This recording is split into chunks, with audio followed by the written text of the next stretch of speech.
అందరికీ నమస్కారం అండి. Welcome to my YouTube channel. నా పేరు పీజే రఘురంజిత్.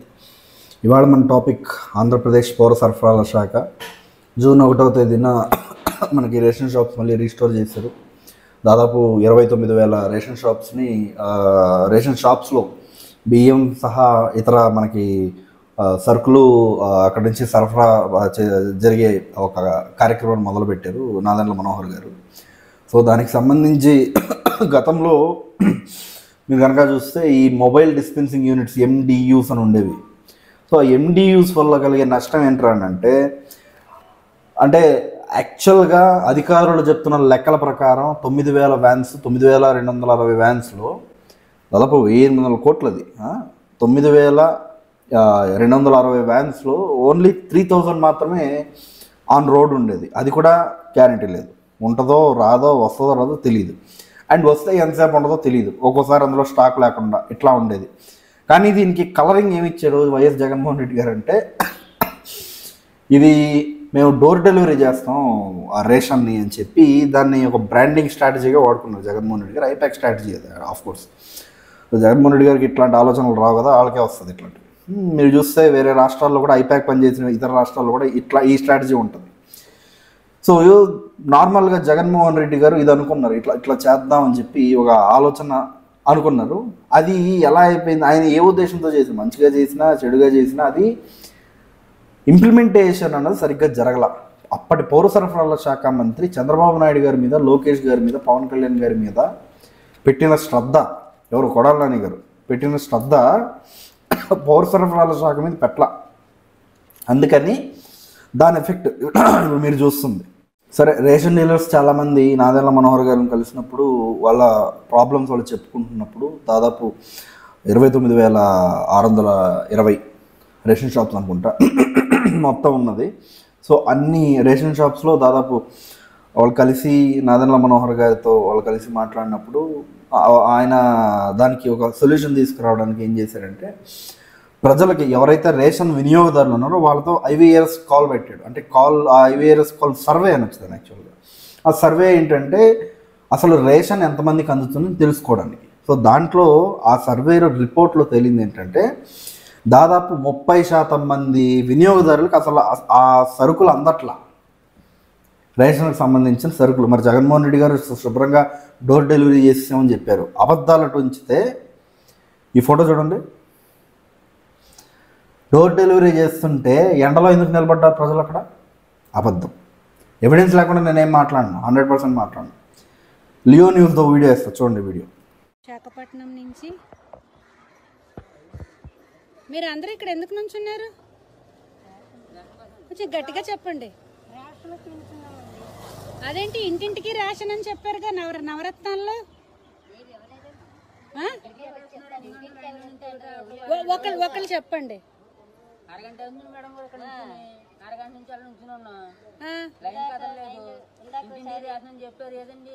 ఇది రియాలిటీ, ఇది వాస్తవం. డోర్ డెలివరీకి సంబంధించి ఇది వాస్తవం. ఇప్పుడు రేషన్ షాప్స్ ఓపెన్ అయ్యాయి కదా, రేషన్ షాప్స్ ఫెయిల్యూర్గా కొంతమంది ప్రొజెక్ట్ చేయలేదు. కొంతమంది ఏంటి, ఓపెన్గా మాట్లాడదాం, వైఎస్ఆర్సీపీ ఇది ప్రభుత్వం యొక్క పెద్ద ఫెయిల్యూర్గా వాళ్ళు ప్రొజెక్ట్ చేయాలి. సో దానికి వాళ్ళు చేస్తున్న ప్రచారం ఏంటంటే ప్రజలు బగ్గుమన్నారు, అసలు రేషన్ ఎవరికి అందలేదు అని చెప్పి వాళ్ళు ఒక దుష్ప్రచారం మొదలుపెట్టారు. సో అసలు ఎంతమందికి అందింది, గతంలో ఎంతమందికి అందేది, తర్వాత ఎంతమందికి అందింది, మనం ఇప్పుడు డేటా చూసే ప్రయత్నం చేద్దాం. గత కొన్నేళ్లలో సరుకు పంపిణీ తీరు ఇది. 2022 11 లక్షల మంది కుటుంబాలకు, 2023 జగన్మోహన్ రెడ్డి గారు దిగిపోయే నెక్స్ట్ ప్రీవియస్ ఇయర్ అనమాట 5,67,000, 2024 11,58,000. అంటే కూటమి ప్రభుత్వం వచ్చినప్పుడు, అంటే 2022లో 11 లక్షలు, 2023లో 6 లక్షలు తగ్గింది. 5 లక్షల కుటుంబాలకే. మిగిలిన 6 లక్షలు ఏమైంది? ఈడిఎస్ రైస్ అక్రమ రవాణా అంటే మరి ఇదే. మరి ఇది డేటా చెప్తుంది. మీరు సివిల్ సప్లైస్ వెబ్సైట్లోకి వెళ్ళి దొరికేస్తుంది మీకు ఇన్ఫర్మేషన్. తర్వాత 2024 11,58,000 మంది, 2025 12 లక్షలు, మే 2025 మే అంటే లాస్ట్ మంత్ 12,47,000 మంది. 2025 జూన్ 18,87,000. ఫెయిల్యూర్ అని ఎవరైతే అబద్ధపు ప్రచారం చేస్తున్నారో నానా, మీ Jaganmohan Reddy door to door delivery చేసింది కేవలం 11 లక్షల కుటుంబాలకే. రేషన్ షాప్స్కి వచ్చి ప్రజలు తీసుకుంది 18 లక్షల మంది. ఇప్పుడు చెప్పండి, నాదెండ్ల మనోహర్ గారు ఏదైతే పాత పద్ధతినే అనుసరిద్దామని చెప్పిన విషయంలో ఫెయిల్యూర్ ఉందా, సక్సెస్ కనిపిస్తుందా? నెక్స్ట్, వృద్ధులకి, దివ్యాంగులకి, కొంచెం ఫిజికలీ ఛాలెంజ్డ్, మనకి ఐస్ లేకుండా ఇట్లా ఉన్న వాళ్ళకి మాత్రం డోర్ డెలివరీ చేస్తారు. మిగిలిన వాళ్ళందరూ రేషన్ షాప్స్కే వాళ్ళకి ఎప్పుడైతే వీలు ఉంటుందో అప్పుడు వచ్చి తెచ్చుకోవచ్చు. అది వాళ్ళ ఇష్టం. గతంలో ఎలా ఉండేది?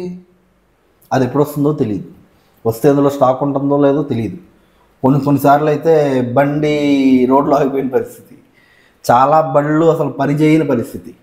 అంటే ఆ రేషన్ వ్యాన్స్ ఉంటాయా, అది పని చేయని పరిస్థితి.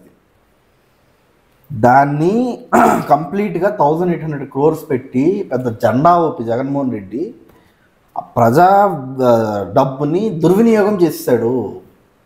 1800 crores డోర్ డెలివరీ అని. ఎందుకు డోర్ డెలివరీ? ఎందుకు? స్విగ్గీ జొమాటో ఉద్యోగాలు ఏంటవి? పైగా ఆ వ్యాన్స్కి పౌర సరఫరాల శాఖ, ఆంధ్రప్రదేశ్ పౌర సరఫరాల శాఖ నెలకి దాదాపుగా 27,000 కట్టేది. ఎందుకు 27,000? నెలకు 15 days పనా? 15 daysకి 27,000? ఇది ప్రజా డబ్బు దుర్వినియోగం కాదా? ఓన్లీ 15 daysకి 27,000. అది కూడా చాలామంది చేతులు ఎత్తేసారు, మేమే చేస్తున్నాం, వాలంటీర్స్ ఎవరు రావట్లా అని చెప్పి. సో ఇది పెద్ద స్కామ్ అన్నమాట. ఇది వాళ్ళు అసలు ఆ వ్యాన్స్ తెచ్చిందే బియ్యాన్ని అక్రమ రవాణా చేయడానికి, ఒక గ్రీన్ ఛానల్ ఏర్పాటు చేసుకోవడానికి తప్ప డోర్ డెలివరీ చేయడానికి కాదు. డోర్ డెలివరీ చేయడానికని అలా రుద్దారు, అబద్ధం రుద్దారు. నేను ఈ మధ్య ట్విట్టర్లో రుద్దుడు అలర్ట్ అని పెడుతున్నాను ట్వీట్స్, అందులో ఇది కూడా ఒకటి పెట్టాను అనుకుంటాను. నేను దీని గురించి కూడా పెట్టాను అనుకుంటాను, వీడియో పెట్టి విత్ ప్రూఫ్, విత్ ఎవిడెన్స్ పెట్టేశాను నేను. ఇక్కడ వాళ్ళు ఇంకో తప్పుడు ప్రచారం చేస్తున్నారు. అక్రమ రవాణా ఆల్రెడీ జరిగిపోయింది, దానికి సంబంధించి మీరు ఏం చర్యలు తీసుకుంటున్నారు అని. గతంలో మీరు గమనిస్తే మంత్రులు కానీ, ఎవరైనా సరే మంత్రులు కానీ, ముఖ్యమంత్రితో సహా, సజ్జల రామకృష్ణారెడ్డి గారితో సహా ప్రెస్ని అడ్రస్ చేసేవాళ్ళు కాదు. నాదెండ్ల మనోహర్ గారిని ఒక ప్రెస్ సోదరుడు, ఒక విలేకరి ఒక ప్రశ్న అడిగాడు, సార్ చాలా చోట్ల అక్రమ రవాణా జరిగిపోతుంది ఆల్రెడీ, సో దీన్ని మీరు ఎలా అడ్డుకట్ట వేయబోతున్నారు అని చెప్పారు. సో ఎక్కడైతే నెట్వర్క్ లేదో అక్కడ జరిగే అవకాశం ఉంది. సో ఈపాస్ కానీ, మిషన్స్ కానీ బ్లూటూత్ ద్వారా కనెక్ట్ చేసుకుని మీరు పంపిణీ చేయమని చెప్పి మేము చెప్పాం. వాళ్ళకి ట్రైనింగ్ ఇచ్చాం పౌర సరఫరాల శాఖ నుంచి. తర్వాత ప్రతి 29,000 రేషన్ షాప్స్ కదా, అవి 29,000కు పైగా రేషన్ షాప్స్లో సీసీ కెమెరాస్ పెడతాం. రేషన్ షాప్స్ బయట QR కోడ్ ఉంటుంది. ఇక్కడ ప్రజల భాగస్వామ్యం చాలా చాలా అవసరం, చాలా వెరీ వెరీ ఇంపార్టెంట్. మీకు బియ్యం అక్రమ రవాణా అవుతుందని తెలిస్తే ఆ QR కోడ్ స్కాన్ చేసి దానికి సంబంధించిన వివరాలు మీరు అక్కడ పొందుపరిస్తే, రాస్తే పౌర సరఫరాల శాఖ ఇమ్మీడియట్గా యాక్షన్ తీసుకుంటుంది. అవినీతిని అరికట్టాలని నాయకులకి ఎంత